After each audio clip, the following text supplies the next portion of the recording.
오늘은 우리는 교회입니다 101번째 시간으로 사도행전 28장 1절과 2절 말씀을 통해서 친절한 그리스도인이란 제목으로 말씀을 나누겠습니다. 우리 교회 슬로건 또 2026년 표어를 아마 다들 기억하고 계실 겁니다. 매 예배 시간마다 하고 있어서 기억을 하실 거라고 생각하는데 기억 안 나시는 분도 오늘 알아두시길 바랍니다. 우리 함께 좀 읽어볼까요?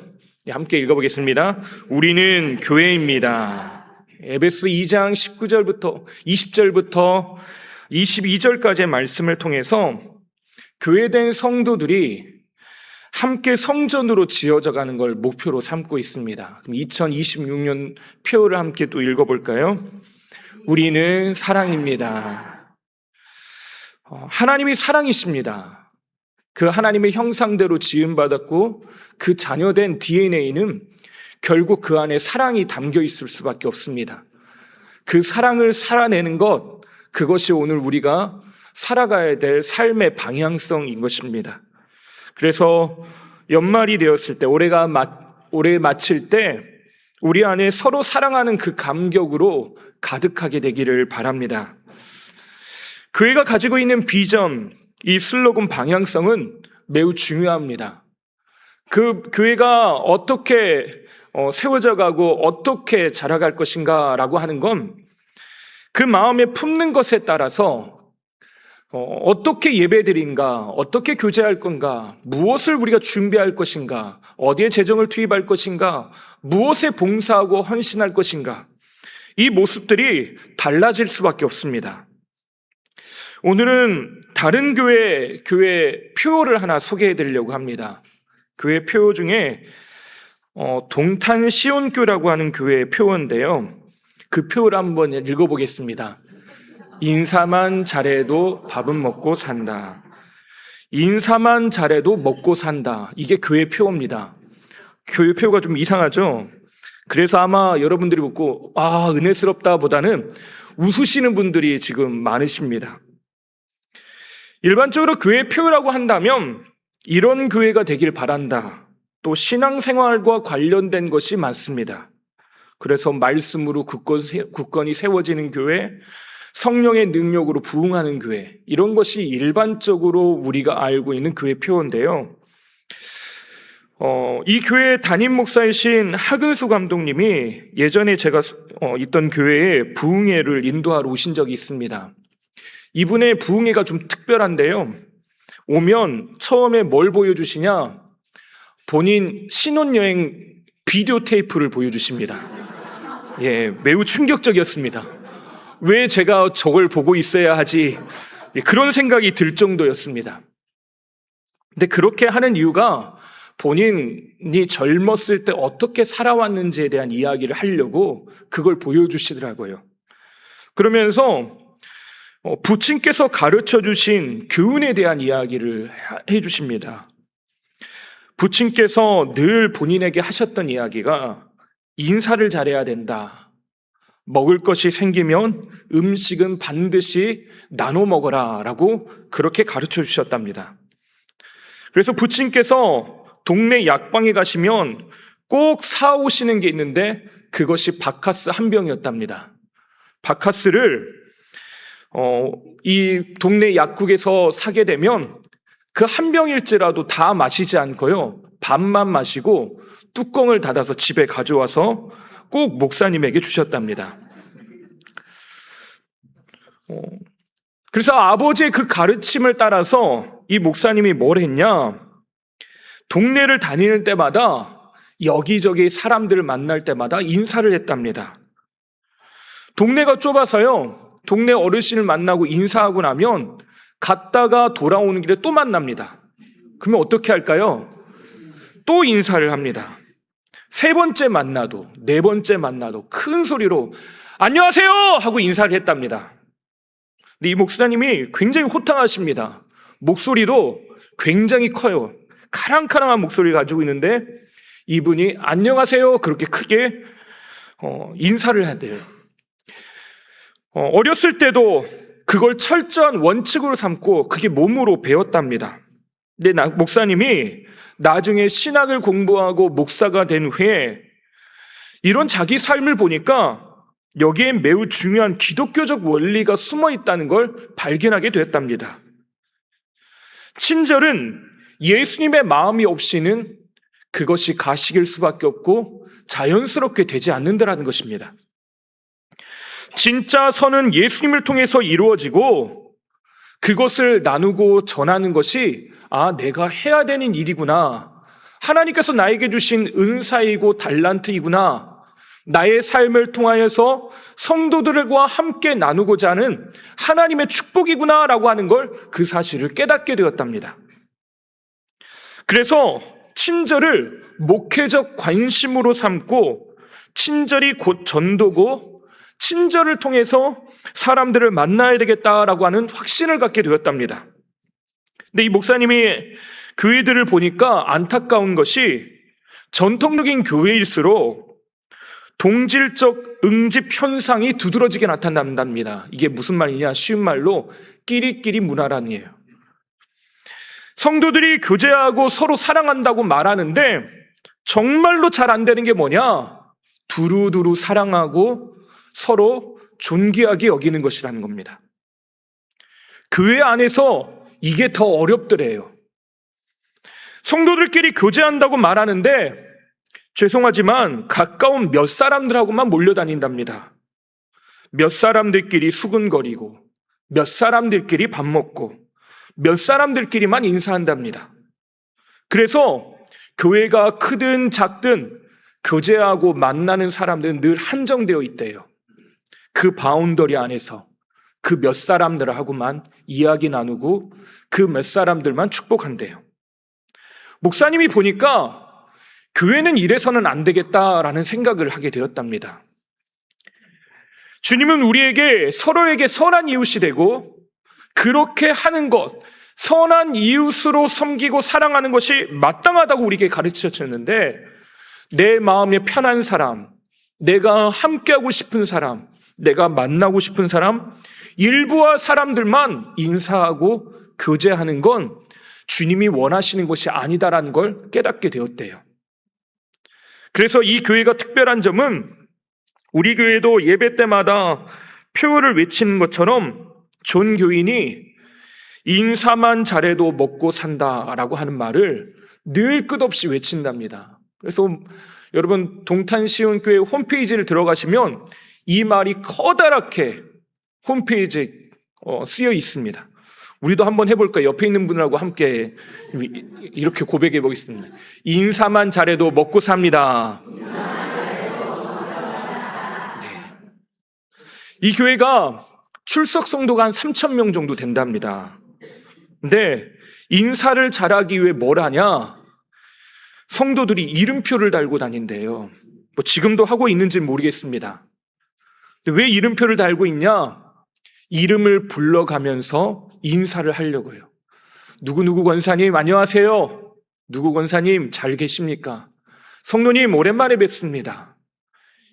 이렇게 이름을 불러주고 인사하려고 그렇게 했답니다. 근데 신기한 건요, 인사만 잘했을 뿐인데 전도가 그냥 되더랍니다. 인사만 했을 뿐인데 서로 감동하고 감격하더랍니다. 별말 안 했을 뿐인데 위로를 받고 서로 눈물을 흘리며 껴안게 되더라는 것이 이 목사님의 고백이었습니다. 이 교회가 왜 이렇게 인사를 중요하게 여기냐? 그건 조금 전에 설명드렸던 것처럼 인사하는 거는 관심과 위로가 담겨 있기 때문에 그래요.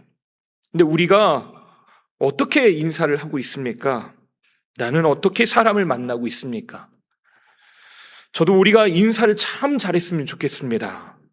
그냥 옆에 있는 사람은 그래 하고 고개만 까딱하고 우리는 그렇게만 해도요 참 잘하는 겁니다.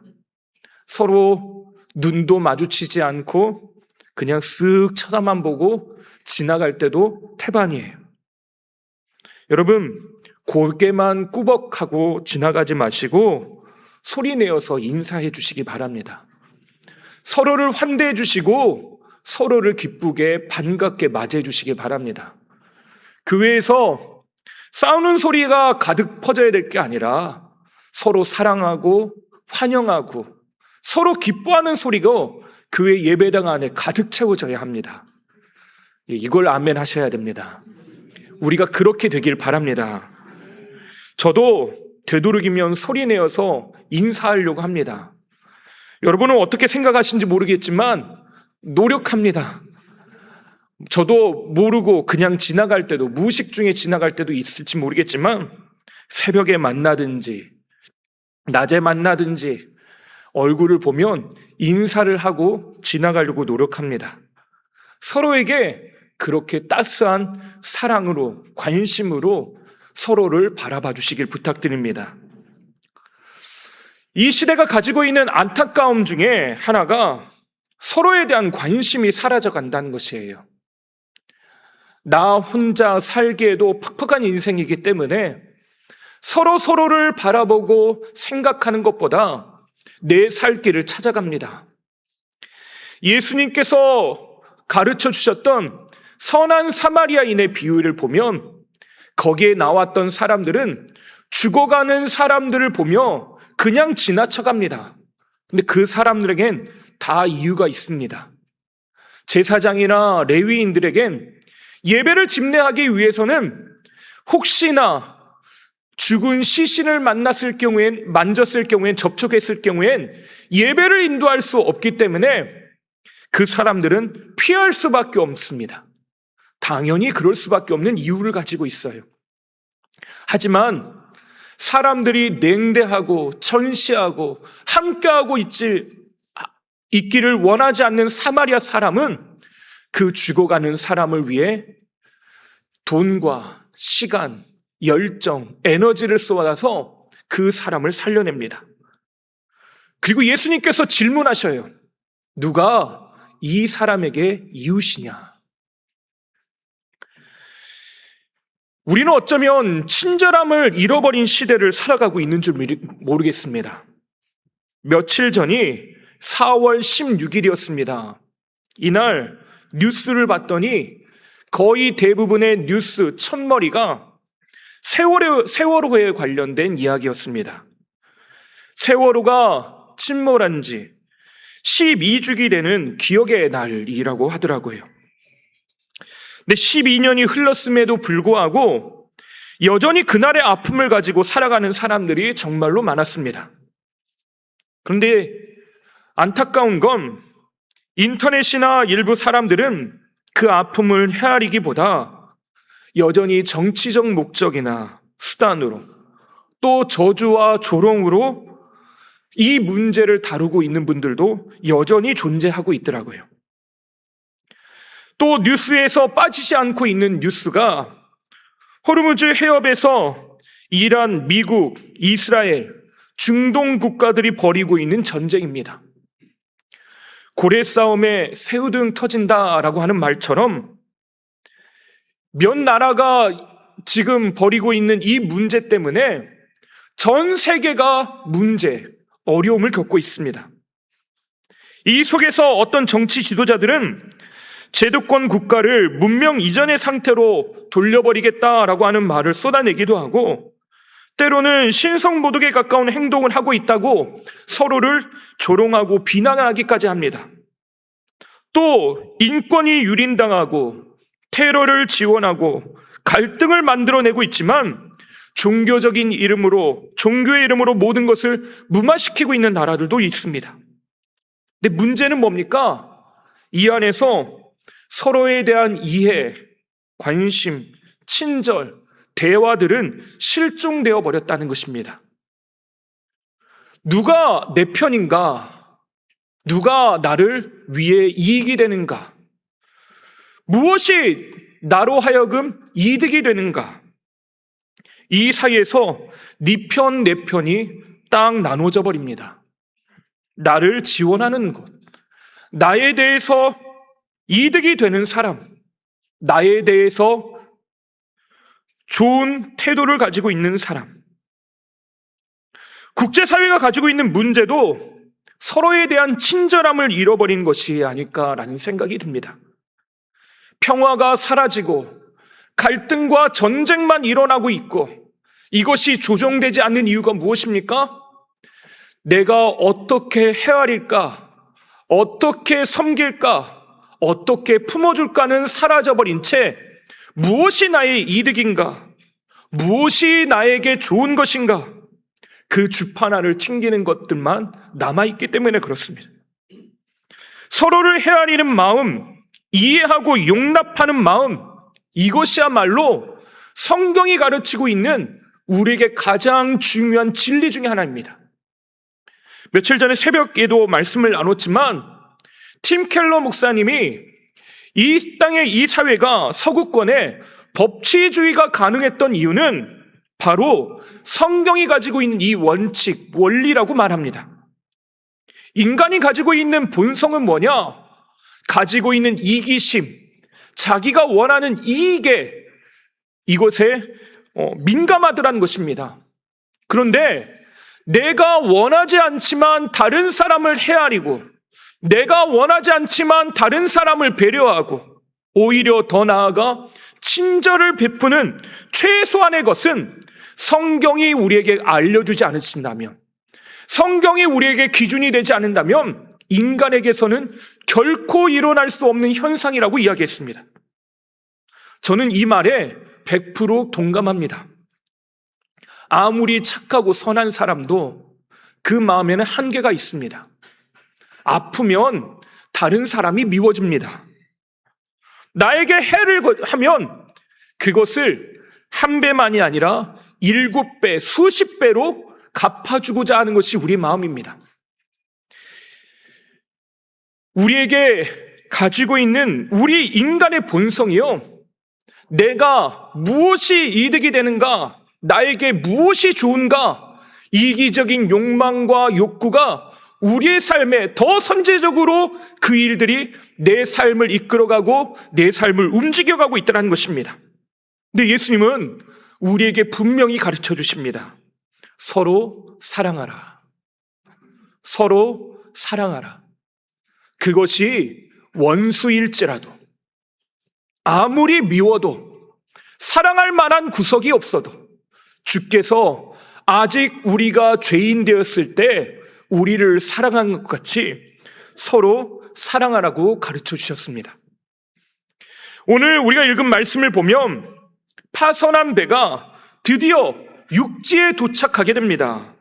그 일행이 구조되어 섬에 도착하게 됩니다.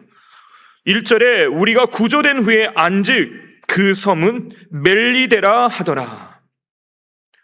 바울이 정신 차리고 우리가 어디 있는가라고 봤더니 이 섬이 멜리데라고 하는 걸 알게 되었답니다. 멜리데라고 하는 섬은 지금의 몰타 공화국, 몰타라고 하는 섬인데요. 요즘 나오는 대부분의 성경은 그리스어식 발음 멜리데 대신에 현지 발음 그대로 몰타라고 번역하는 경우가 대부분입니다.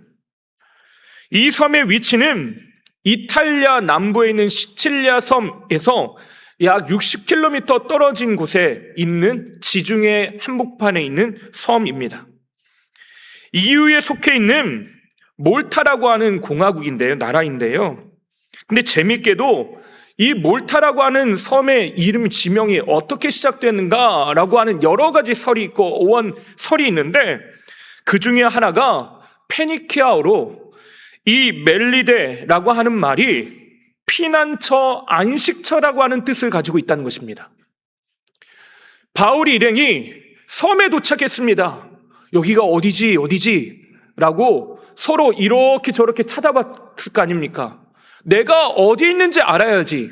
우리가 목적지로 이제 갈 것이고 정말로 구조된 것이 맞는 건지, 살 수 있는 유인도인지, 어떻게 살 수 있는지 찾을 수 있지 않겠습니까? 그래서 당연히 이곳저곳을 봤더니 거기에 있던 원주민이라고 말하지만 사실은 이 원주민, 2절에 있는 원주민이라는 뜻은 야만인이라는 뜻입니다. 야만인이라고 하는 말은요, 그 동네 문명의 접촉과 떨어져 있는 사람이라는 뜻을 가지고 있어요. 그리스인들이 봤을 때는 이 사람들은 미개한 사람이란 뜻이죠. 근데 이 원주민들이 뭐라고 가르쳐 주냐? 여기가 어딥니까? 라고 물어봤더니 여기는 안식처입니다. 피난처입니다. 라고 말했다는 것입니다. 사람들이 듣고 깜짝 놀랐다는 거예요. 그럴 수밖에 없는 구조입니다. 여기가 어딥니까? 라고 했더니 여기는 멜리데예요. 여기는 안식처입니다. 피난처입니다. 라고 합니다. 지금 바울은 어떤 여정을 가고 있습니까? 바울은요, 하나님께서 약속하신 대로 그 가이사 앞에 서서 복음을 전해야 되는 그 명령을 따라가고 있습니다.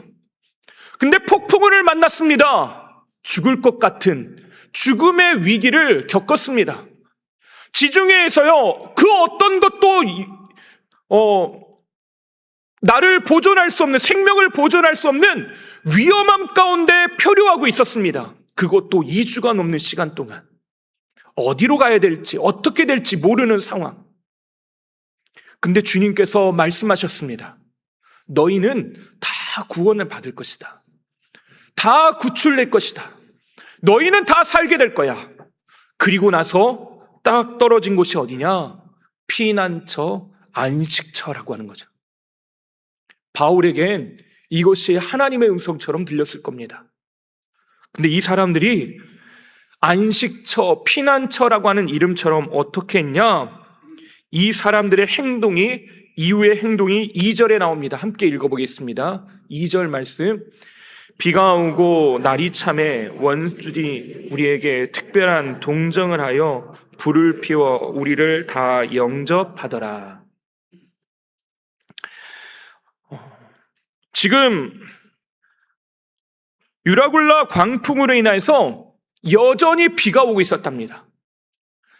이제 겨울이 가까워오는 시기라고 했잖아요. 그것 때문에 지금 폭풍우가 돌풍 때문에 지금 표류를 했습니다. 바람도 세차게 불고요. 겨울에 바다에 빠졌으니 얼마나 춥겠습니까? 게다가 비까지 부슬부슬 내리니까요. 너무나 춥습니다. 근데 그때 날이 참해 차가운 그 시간에 이들이 뭘 했냐? 불을 피워 그들을 다 영접했더라. 따뜻하게 맞아줬다는 겁니다. 우리나라에 왔던 선교사들이요, 깜짝 놀란 게 하나 있습니다. 선교사들이 우리나라 이제 조선시대 때 성도들의 집을 방문하면 이곳이 바로 지옥이구나라고 생각을 했답니다. 왜 그러냐? 집에 오면요, 보통 의자에 앉는 것에 익숙하던 사람들이 방바닥에 앉아야 되는데 손님이 왔다고, 귀한 분이 오셨다고 어디로 데려가냐? 아랫목으로 데리고 갑니다. 아랫목은 어떤 곳입니까? 예, 그곳이야말로 지옥입니다.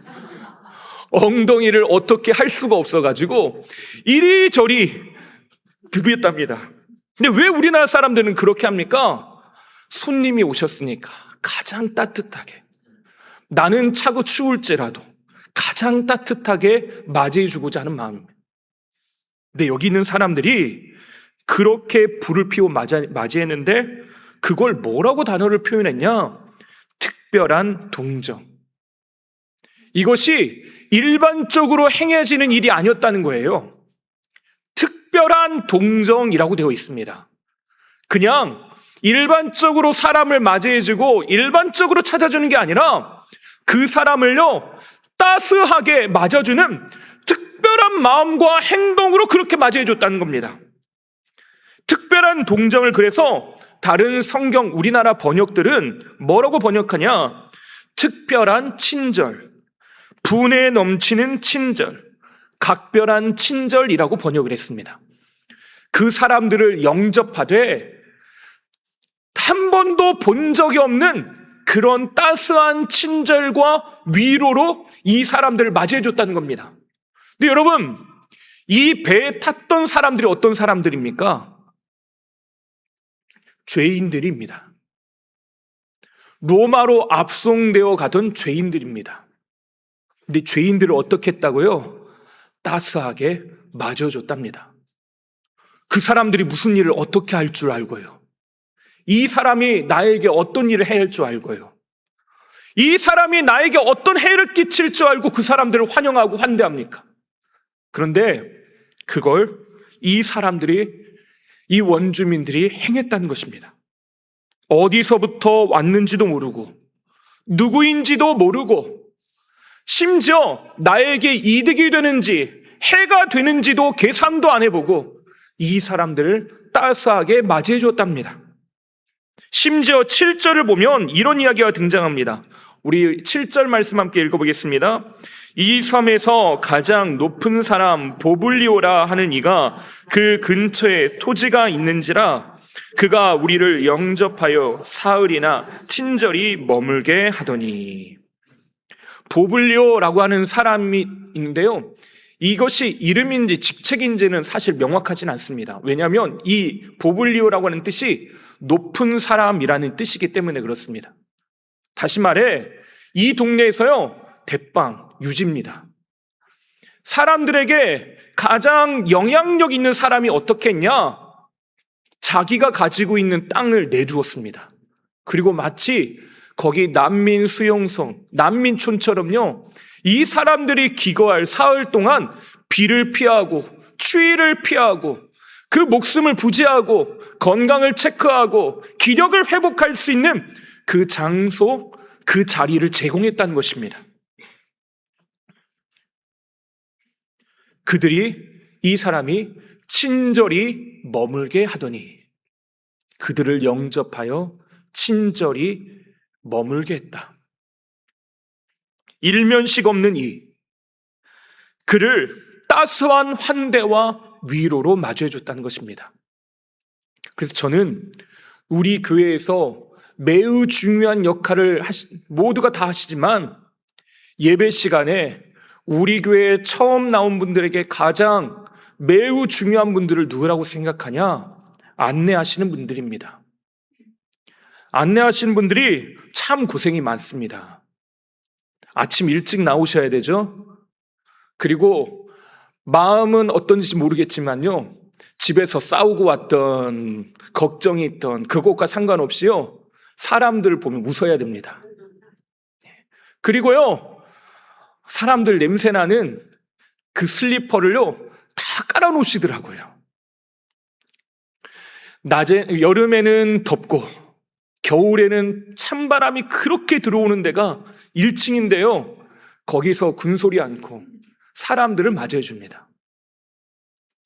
교회 처음 나오는데 사람들은 누구를 보고 예수님을 만나냐면 처음 온 성도들을 통해서 봅니다. 그래서요, 매우 귀한 일을 하고 계시고 매우 선한 일을 하고 계시는 분들 중에 한 분이 바로 안내하시는 분들입니다. 이분들이 예수님의 마음으로 이 일을 감당할 때 처음 교회를 오시는 분들, 마음의 복잡한 심정을 가지고 교회를 왔던 분들이 위로를 얻고 격려받는 일들이 있게 될 줄 믿습니다. 여러분, 교회에 들어오시면서 안내하시는 분들을 여러분 마음껏 축복해 주십시오. 이분들을 여러분 격려해 주십시오. 우리가 박수 쳐줘야 됩니다. 오늘 안내하신 분들 우리 좀 박수 좀 쳐드릴까요? 감사합니다. 수고가 많으십니다. 정말 보이지 않는 곳에. 근데 지금 이 원주민들이 어떻게 했다고요? 이 안내하는 사람들처럼요, 특별한 동정으로, 특별한 친절로 그렇게 영접하고 만져줬는데 사람들의 그 마음이 어떻게 했다고요? 여기가 안식처구나. 여기가 피난처구나. 여기가 바로 예수님께서 거하시는 안식처라고 하는 느낌을 바울이 받았을 것입니다.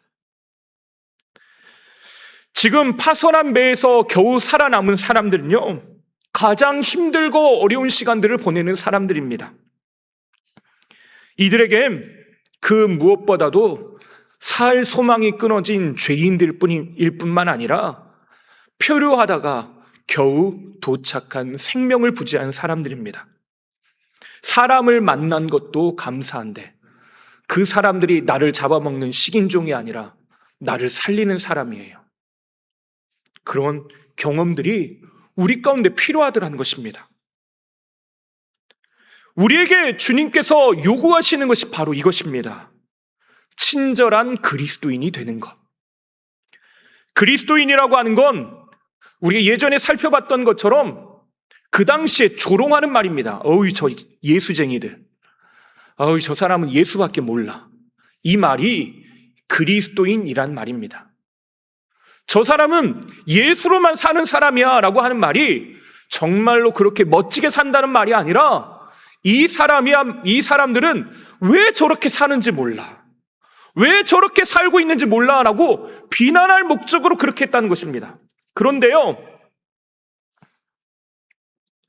이 말이 결국 어떻게 됩니까? 허다한 사람들에게 칭찬받는 이야기로 바뀌기 시작합니다. 그래도 예수 믿는 사람들은 다르구나.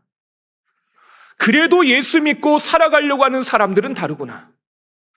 그래도 저 사람들은 사랑하려고 하고 베풀려고 하고 희생하려고 하구나. 친절함은 우리에게 매우 중요합니다. 물론 이 말은요, 친절함이 우리가 예수 믿는 믿음보다 우선한다는 말은 아닙니다. 하지만 이 말은 친절함 없는 신앙, 그 믿음을 지지하지 않는다라고 지지하는 말도 아닙니다. 신앙은 있는데 친절함이 없다. 이건 예수님이 말씀하신 대로 열매를 보면 그 마음속에 있는 게 무엇인지 안다는 것처럼 말로만 그렇게 하는 것이 아니라 그 마음에 무엇이 담겨 있는지 그거 삶을 보면 안다라고 하는 것처럼 친절함 없는 신앙, 이것은 불가능에 가깝습니다. 아니, 불가능합니다. 예수님이 거하는 그 사람, 예수님을 닮고자 하는 그 사람에게는 무엇이 드러날 수밖에 없습니까? 예수님의 사랑이 드러날 수밖에 없습니다. 우리는 사랑입니다라고 하는 이 표 아래 대전제가 무엇입니까? 하나님은 사랑이시다는 겁니다.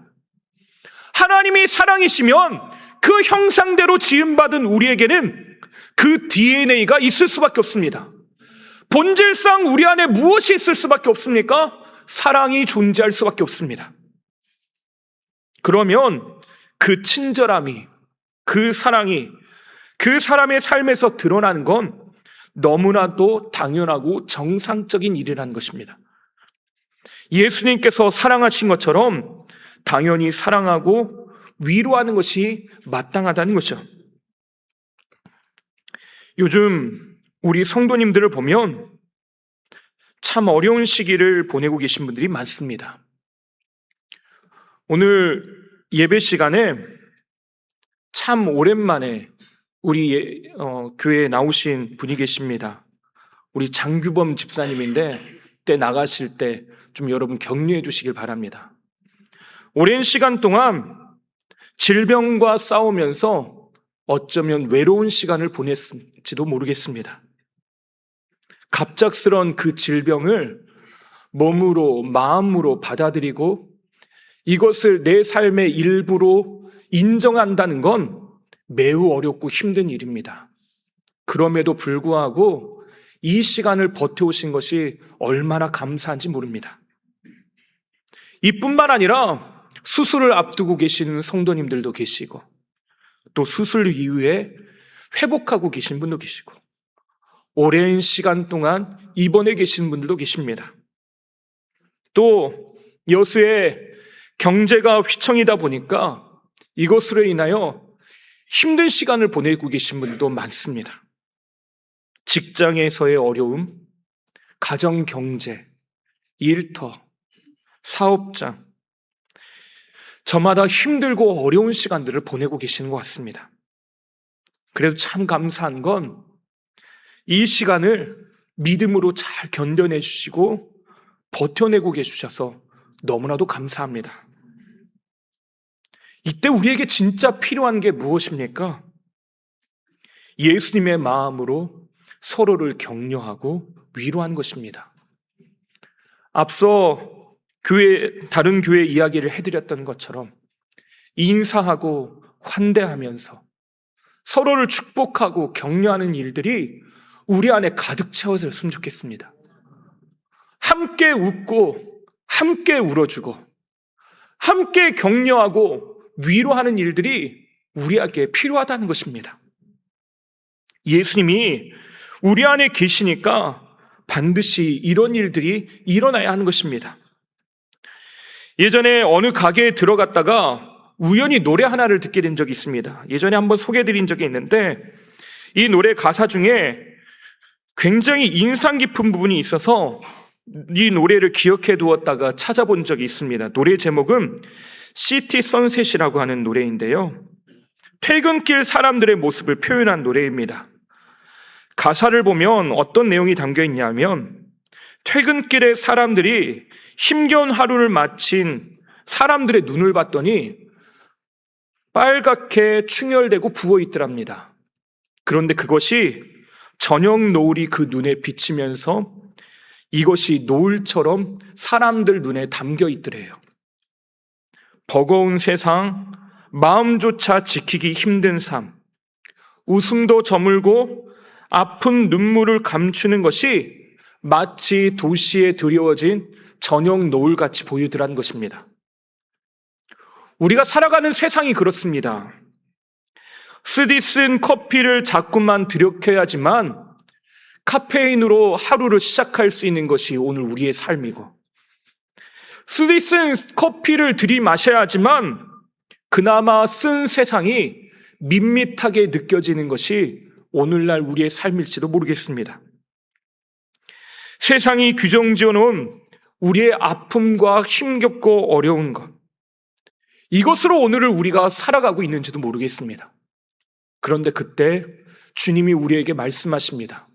너로 말미암아 너가 머무는 그 자리에 하나님의 나라가 임했으면 좋겠다. 하나님의 그 나라가 저 하늘 위에 머무는 것처럼, 존재하는 것처럼 오늘 네가 머물고 살아가는 그 자리에 하나님의 나라가 임했으면 좋겠다. 요즘 젊은이들이 결혼을 안 하고 출산율이 저하된다고 많이들 걱정합니다. 그러나 우리 교회는 참 그래도 감사한 것이 결혼도 참 잘합니다. 잘해서 교회로 다 데리고 와서 얼마나 감사한지 모릅니다. 앞으로도 그렇게 될지어다. 아멘. 아이를 참 그래도 낳으려고 노력하고 하는 것도 너무 감사합니다. 근데 사회적으로요, 우리나라가 겪고 있는 문제가 결혼도 안 하고 아이도 낳지 않습니다. 근데 왜 그렇습니까? 사랑도 걱정이고 아이 낳는 것도 걱정이기 때문에 그렇습니다. 모든 것이 염려하고 모든 것이 걱정인 것이 오늘날 우리의 삶입니다. 그래서 요즘 가족들끼리 서로 어떻게 살고 있는지 잘 물어보지 않는답니다. 직장에서 힘든 이야기를요, 다른 사람에겐 이야기해도 가족들한테 말 안 한답니다. 왜요? 거북하니까요. 힘들어도 그 말을 안 하는 이유는 가정에서 위로가 없기 때문에 그렇답니다. 노래 한 곡을 더 소개해 드리겠습니다. 제가 뭐 가요를 잘 듣지는 않는데요, 오늘 이상하게 가요만 소개해 드리는 것 같은데, 악뮤의 소문의 낙원이라고 하는 신곡이 하나 있습니다. 제가 뉴스를 보다가 이 노래를 알게 됐는데, 악뮤라고 하는, 예전에 악동 뮤지션이라고 하는 이름으로 활동했던 남매 듀오가 있습니다. 근데 이분들의 부모님이 몽골 선교사님들입니다. 근데 이 악뮤가 불렀던 소문의 낙원이라고 하는 이 노래 가사에는요, 천국, 예수님, 하나님이란 단어는 하나도 없지만 이 노래 속에는요, 천국의 이미지가 담겨 있어요. 가사 내용이 이렇습니다. 잠깐 앉아요. 따뜻한 스프와 고기가 있어요. 지친 나그네요. 물집을 터뜨리고 붕대를 감았죠. 지치고 병든 나그네요. 외톨이 나그네요. 당신의 불치병은 그곳에 존재할 수 없어요. 하나님의 나라가 그렇습니다. 그 어디에서도 위로받지 못하고 치료받지 못한 아픔을 가지고 있던 사람들이요, 주님께서 차려주신 밥상에서 먹고 마시면서 위로를 얻습니다. 사람들이 예수님을 비난할 때 비난하는 제목 중에 하나가 뭐였냐? 너는 어떻게 저 사람들하고 밥 먹냐는 겁니다. 예수님은 함께할 수 없었던 사람들, 심지어 하나님 나라로부터 제외됐다고 생각했던 그 사람들과 밥을 먹습니다. 이 일을 예수님은 더 나아가 누구와 하십니까? 예수님을 모른다, 배반하고 떠났던 베드로와 밥을 먹습니다. 예수님께서 물어보지도 않으십니다. 왜 그렇냐? 너 왜 그렇게 했냐? 실망감에 사로잡던 베드로에게 예수님께서요, 그 추운 그 새벽 미명에 따뜻한 불을 피워놓으시고 생선을 구워 그에게 밥을 먹이십니다. 수고했지? 괜찮아. 등을 토닥이시면서 함께 먹여주셨을 것 같습니다. 예전에 이스라엘에 갔을 때요, 베드로를 위해서 예수님께서 차려주셨을 것 같았던 그 넓은 돌판이 있는 교회를 갔습니다. 거기에서 그 돌판의 앞에 서 있다가 참 창피하게 펑펑 엉엉 운 적이 있습니다. 나 같은 사람을 예수님께서 따뜻하게 맞아주시고 사랑해주시고 괜찮다 말해주시고 불러주시는 것이 너무나도 큰 은혜이자 위로였습니다. 하나님 나라는 그렇습니다. 세상 그 무엇도 줄 수 없는 환대가 임하는 것, 위로가 임하는 것. 근데 그 나라를 하나님은 누구를 통해 이루어가길 원하시고 누구를 통해 확장시키길 원하십니까? 바로 여기 있는 여기 있는 우리 성도들, 우리를 통해 그 일을 이루어가길 원하십니다. 소문으로만 들어왔던 하나님의 나라가 여기 있구나. 사람들이 그렇게 떠들고 말로만 해왔던 예수쟁이들이 이야기했던 그 예수님의 사랑이라고 하는 것이 바로 이런 것이었구나. 따스한 위로가 아프고 힘든 이들의 삶 가운데 스며들기를 주님은 원하고 계십니다. 지난주에 함께 말씀을 나눴던 테바의 하나님은 우리를 그렇게 품어주시고 살리실 뿐만 아니라 우리가 그런 테바가 되기를 원하십니다. 예수님께서 아프고 힘들고 어려운 이들을 찾아가셨던 것처럼 오늘 우리 또한 친절한 그리스도인이 되어야 합니다. 옆에 있는 이들에게 우리 마지막으로 함께 웃어볼까요? 한번 씩 하고 한번 웃어보겠습니다. 그렇게 우리 함께 또 고백해 보겠습니다. 사랑합니다. 괜찮아요. 잘하고 있습니다. 그것이 여러분의 삶을 통하여 고백되어지길 바랍니다. 하나님을 만나고 찾는 이들마다, 주 앞에 나오는 이들마다 그 하나님의 임재 함께 하심을 여러분의 삶을 통하여 누리게 되길 바랍니다. 할 수만 있다면 날마다 꼭 껴안아 주십시오. 가족들을 만날 때마다 민망해하지 마시고 입술의 말이 칼이 되어 상처 주고 아프게 하는 것 대신에 사랑한다고, 괜찮다고, 잘하고 있다고 그렇게 지지해주고 용납해주고 사랑하는 사랑의 언어, 살리는 언어가 우리 가운데 고백되어지길 바랍니다. 예수님의 그 사랑이 오늘 우리의 모든 삶 가운데 함께하게 되시기를 주님의 이름으로 축원합니다. 기도하겠습니다. 사랑의 하나님, 주께서 우리에게 사랑이신 것처럼 내가 머무는 자리에 그 사랑이 임하게 하여 주시옵소서. 속회로 모일 때, 선교회로 모일 때 그곳에 한 번도 누리지 못했던 하나님의 사랑, 위로가 머물게 하여 주시옵소서. 우리가 함께 모여 애찬을 나눌 때 주님께서 그 자리에 앉으셔서 우리를 위로하시고 격려하시는 은혜가 있게 하여 주시고 예배당 문을 열고 들어올 때 하나님이 만나주시고 함께 하시는 위로가 우리 모든 성도들 그 가슴마다 이루어지게 하여 주시옵소서. 환대와 위로가 오늘 여기에 있는 우리 모두에게 임하게 하여 주시고 그 사랑을 나누는 친절한 그리스도인으로 오늘을 살게 하여 주시옵소서. 감사하며 예수님의 이름으로 기도하옵나이다. 아멘.